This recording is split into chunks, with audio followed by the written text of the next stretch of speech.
Bonjour. Alors, là, vous serez sans doute intrigué par ce que je vous présente comme alternative à la manière de dessiner et de peindre. En fait, c'est l'idée de la liberté, mais pas de manière théorique, pas de manière philosophique, même si ce sont des sujets intéressants, mais plutôt une liberté exprimée à travers le dessin, le tableau que vous êtes en train de faire. Très souvent, on est persuadé, on se crée une représentation de ce qu'on va peindre, je vais vous montrer, et ensuite, on cherche à se rapprocher d'une représentation qu'on se fait de la chose qu'on doit peindre.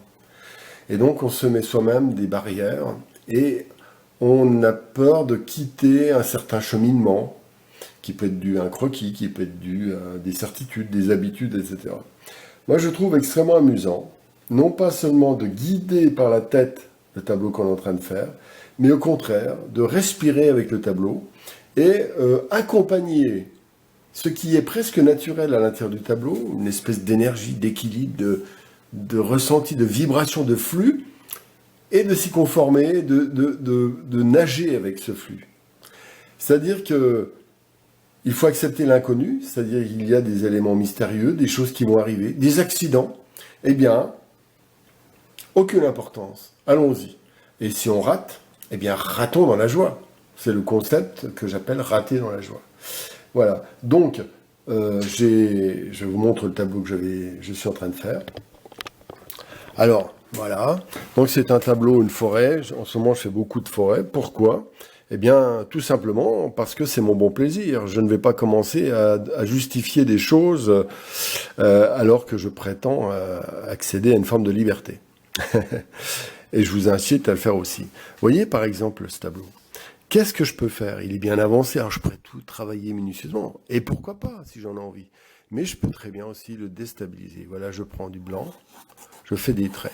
Alors, chaque fois que je vais faire un élément, voilà, par exemple, je vais faire une trace, un trait, hop, je crée un élément de rupture qui va me permettre de rebondir. C'est-à-dire que, de la même manière, il y a un truc assez amusant que j'ai appris récemment. Je ne sais plus comment ça s'appelle en science, mais par exemple, dans les ruches, des scientifiques se sont rendus compte qu'il y a toujours une petite partie des abeilles qui foutent rien.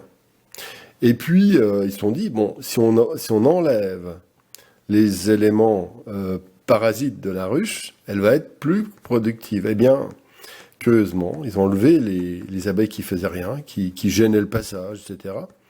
Et curieusement, la ruche s'est mise à péricliter. Pourquoi?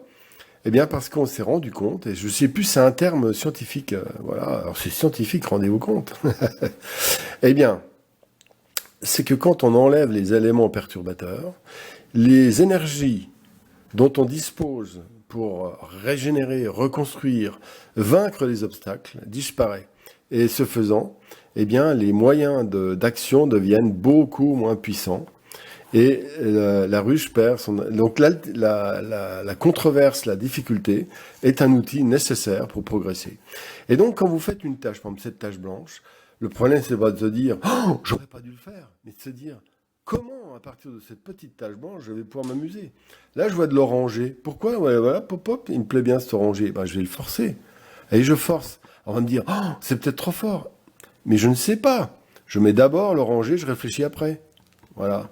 Et à partir de ce moment-là, je rebondis sur ces éléments. Ah tiens, je vais en mettre quelques petites touches un peu à droite à gauche pour équilibrer. Ah, j'ai envie d'équilibrer. Pourquoi j'ai envie d'équilibrer?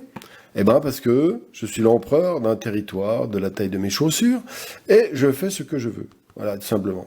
Alors à partir de là, donc, voilà, ce personnage, maintenant, qu'est-ce que je peux faire? Eh bien, je peux aussi marquer, faire des éléments de rupture avec des tons.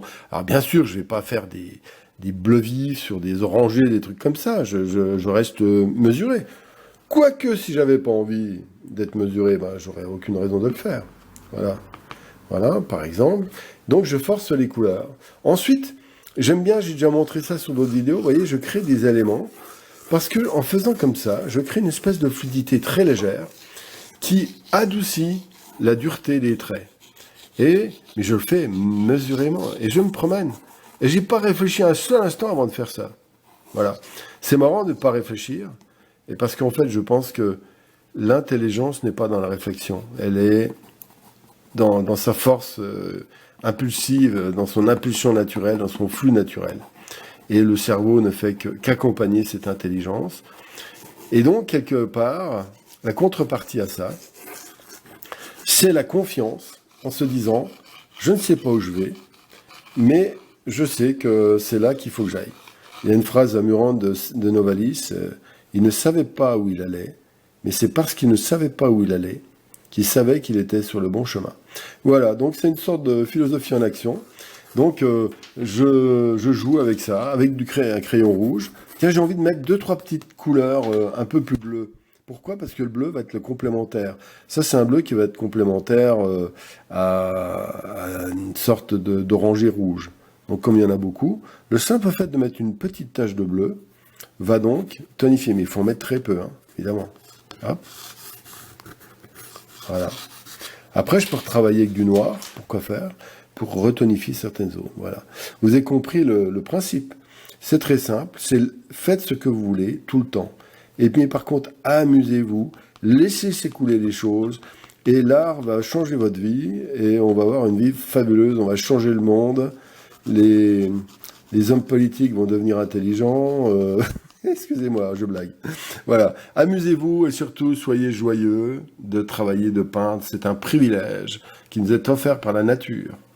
Voilà, nous continuons l'œuvre de la nature à travers nos tableaux et c'est une fantastique opportunité.